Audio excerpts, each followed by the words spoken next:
1799, Napoleon Bonaparte berhasil merebut kota Java di Timur Tengah. Ia berniat membebaskan 1.200 tawanan tentara Turki.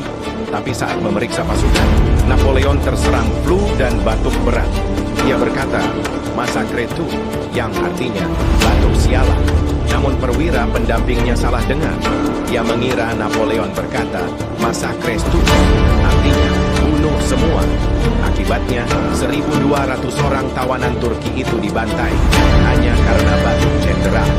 Follow akun ini untuk fakta unik lainnya.